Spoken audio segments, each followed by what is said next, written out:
the water. But instead of relying upon Jesus like we always do and tend to do oftentimes, is we try to fix the problem ourselves. Right. And this is what they're doing out there in the ocean. It's amazing because they are trying to bail the boat out, tighten the sails, use all of their expertise when it comes to being fishermen and men of the water, and they are killing themselves trying to do it. And you need to understand that, listen, Jesus will allow you to try your hardest to fix the situation, and he will sit back and let you kill yourself trying to fix the situation, because he's going to wait until you realize that the only person that can fix you, the only person that can save you, the only person that can deliver you is him. Amen. And until you come to that realization, he'll let you do whatever you think you can do to pull it off.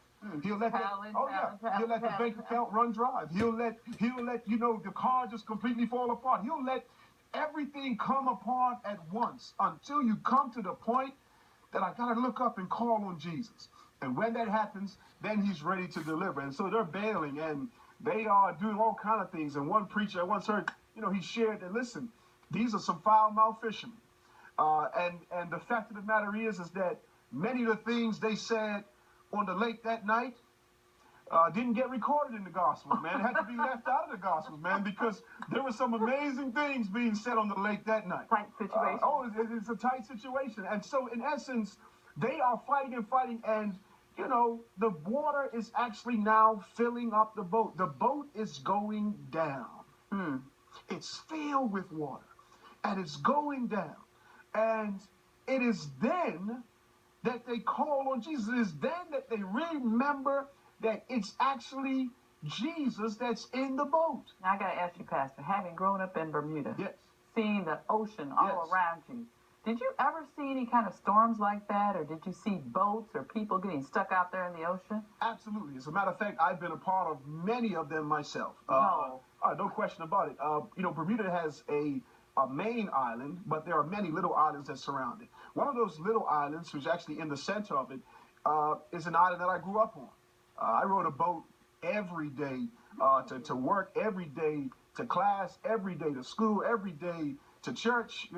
God forbid you forget something. You got to get right back on the boat and go all the way back across and come on. It was an amazing time growing up in Bermuda. But being on the water, actually sometimes with my family or sometimes alone, encountered many storms. And I'm glad you bring that up, because we used to have sailing classes. They used to take place at my house. And one of the things they taught us how to do was to capsize a boat. And so, in other words, you need to understand if your boat tips over or begins to sink, you need to know how to get that boat back up and running, because you may be out at sea or something by yourself. Right. So you need to be able to understand that concept. Well, one of the things I've learned in boats that are sinking, boats that are going down, is that the back of the boat always goes down first. Really? Hold on a second now. Hold on a second, Miss Thomas. Because Jesus is asleep in the back of the boat. Hold on now. The disciples are complaining because water is up to their knees.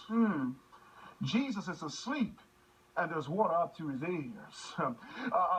In other words, in our trials and circumstances, we are never bearing the majority of the issues. He's always carrying the heavy side of the burden. He only gives us what we can handle. The rest he takes care of. Wow. But for him, our troubles do not trouble him. For him, it's just a quiet storm. It can make all the noise at once, but he can sleep in it because he knows at any time he can get up in it and tell it to just hush its mouth, and it will. Come on, Bishop. So Come on, Bishop. Sleep while we try and paddle. He can sleep while we try and bail the boat. He can sleep while we think we can handle the situation. And when we're done, when we have no more energy to fight ourselves, then he says, okay, I'm ready to help you. What do you